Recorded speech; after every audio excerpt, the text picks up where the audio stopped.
So, did we already introduce ourselves? Should we do it again for real? Who's gonna start? Peter. Hi, I'm Peter Chan, and I'm the lead artist. You drew that painting right there, right? Yes, I did, yes. Okay. I'm Larry Ahern, lead animator. You killed that bird. I think that was a Leela scene. Oh, okay. She's the animal killer.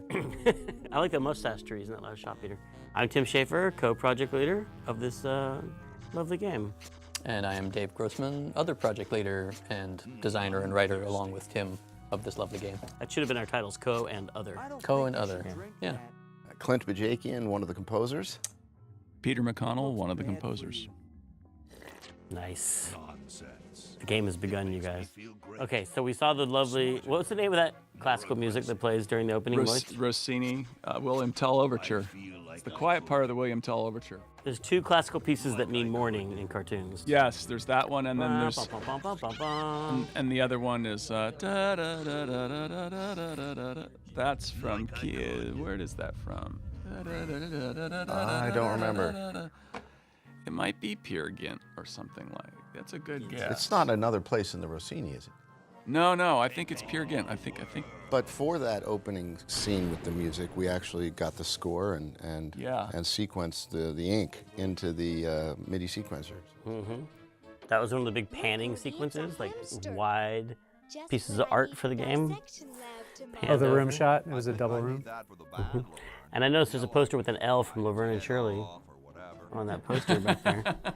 Here's one of our giant animation scenes. How did you lip sync back then? Because we didn't have any like tool. Nowadays we use a tool for lip syncing. Did you just by hand? I think we just timed it out like the old-fashioned timing sheets. Now that was for the cinematics, but for in-game, wasn't it Eric Wilmunder?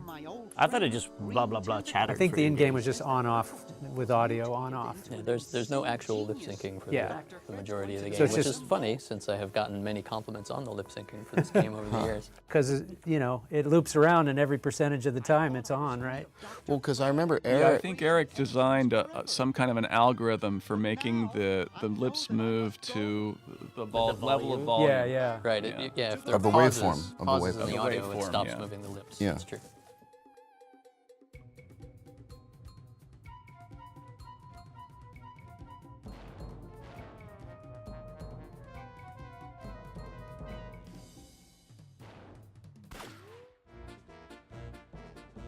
Now these credits were done by Kyle Balda. That's you were right. saying entirely on his internship? Yep. So wait, did we not pay for these credits? Or did we pay for them? You got paid, right? I think so, yeah. He took time. This is Peter, the other Peter. We took time out of CalArts. He came and spent some time with us, and we gave him this intro as an internship, and he did a fabulous job. Seems like a funny thing to do, like, hey, you're an intern, you've never done this before. Do you want to do the entire animated intro, the most... But I remember when he did, when he finished something, he shared it with us. We were all blown away by it. Yeah, it was awesome. The most iconic signature piece. Can you hurry and finish that before you go back to school? Set the entire That's right. tone for the look of our game, and It was excellent. it was awesome. I would later learn that was the perfect piece to have Kyle work on because he was colorblind, as it turns out. I didn't know that. I saw him I working on didn't something even else, know and he that. had other people picking his colors for him. Oh, interesting. There was another 3D artist we had there in B building that was colorblind too, and it was one of those things where people were just kind of, have you noticed everything he does? The reds don't make sense or whatever. I couldn't remember what it was. Oh, the cow. I always get really happy watching these credits. I like the stretchy cow neck. That cow should have showed up again later somewhere. Missed opportunities. What if the cow had come on their journey with them? Everything would have been so different. Well, here's the story explanation right now for why the cow doesn't come. Because he's just tired. Doesn't want to make Like the walk I've been up to the hill. mansion before.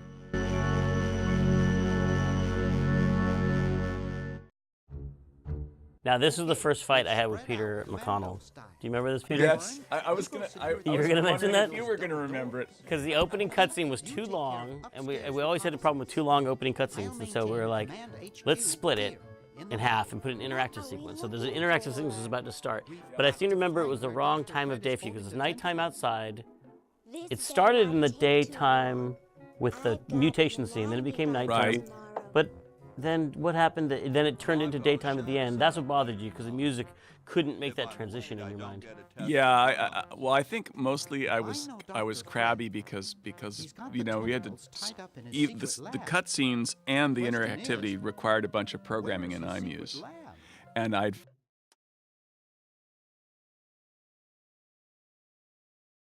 finished it one way, and then you changed it to another, and so I think I came up with some sort of artistic argument that had to do with daylight like that, but that's an important thing to learn running a project, to not change things after someone spent hours and hours making something. Well, it was also an important thing to learn not to step way out of your bailiwick and tell the guy who's writing the scene how to write the scene. Oh, there are bailiwicks all over the place in this game.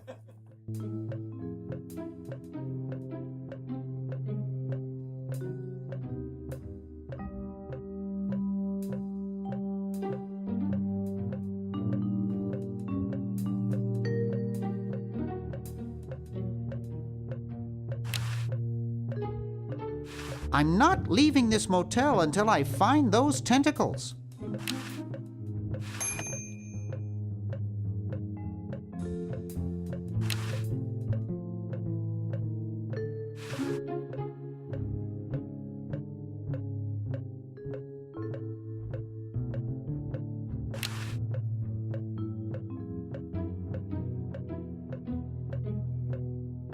It's stuck to the floor.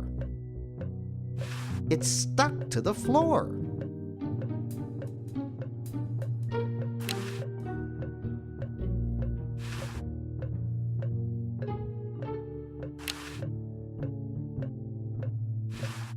It looks broken, but there's something in the coin.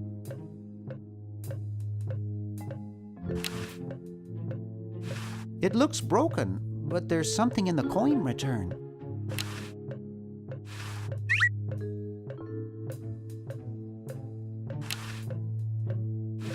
Aha! A secret passage. This is all too easy.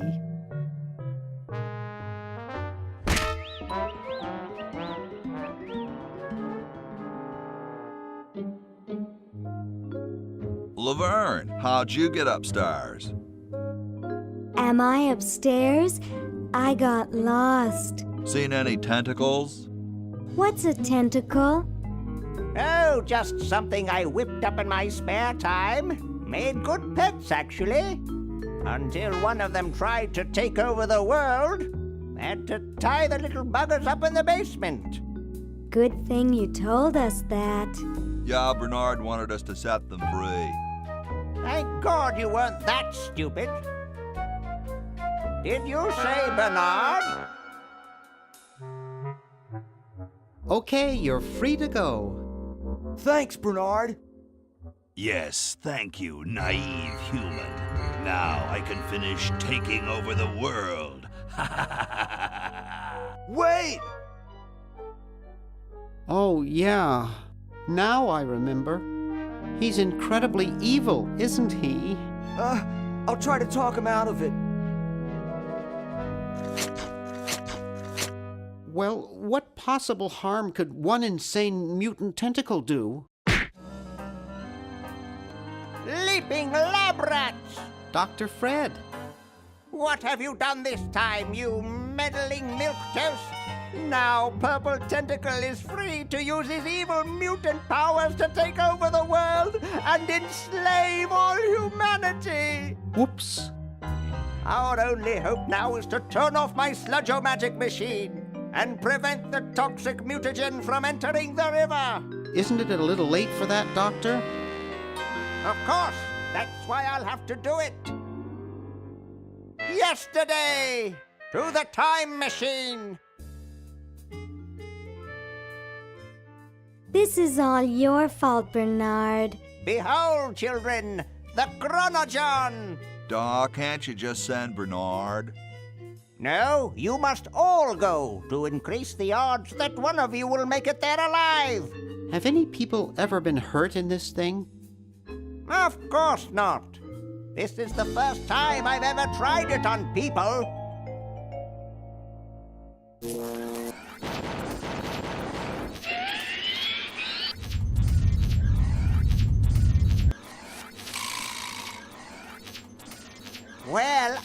be?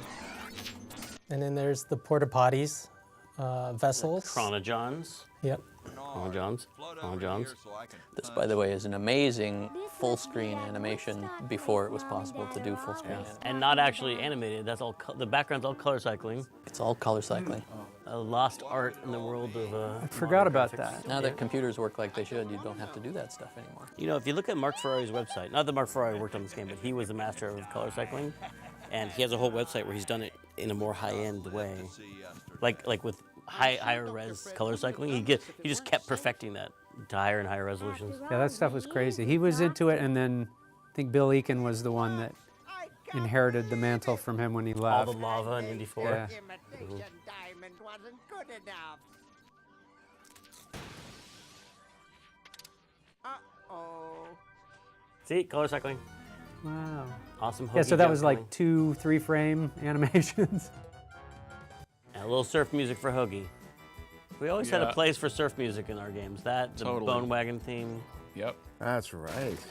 I think that surf music was yours. That was mine. Yeah, I did that last little sequence there. Yeah, you know, the musically, this I believe was the last project that we all worked on. Certainly the last original title that we all worked on together, sort of equally as composers, where there was no lead composer, and we all pretty much panicked and freaked out together. Cheap mail order jewels? What happened to Hokie and Laverne?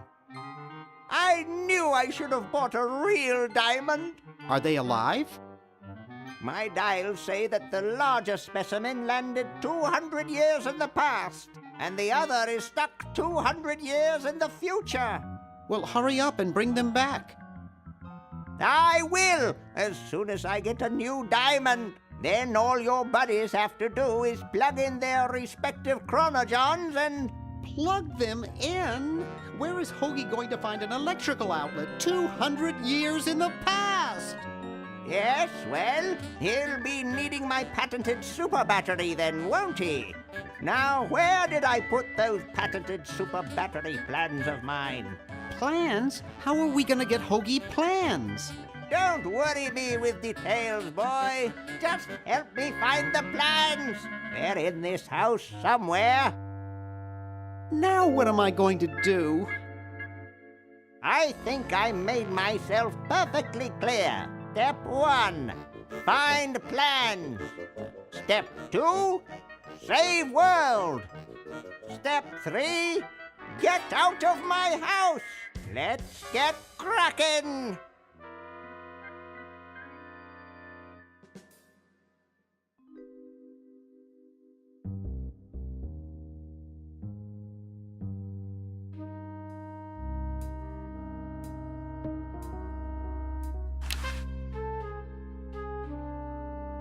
I don't want to cause any more trouble.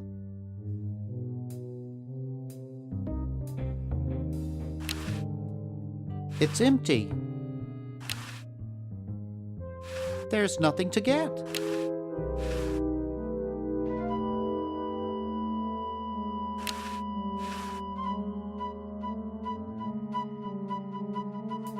What?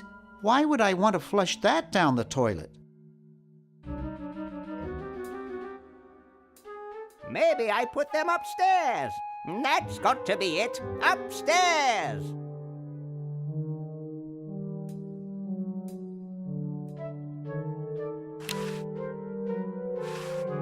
There, it's off. But it's too late now.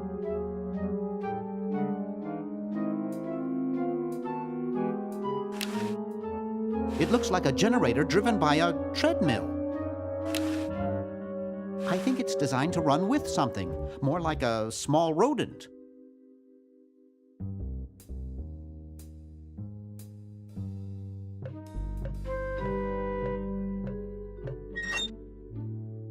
Yoo-hoo! Dr. Fred?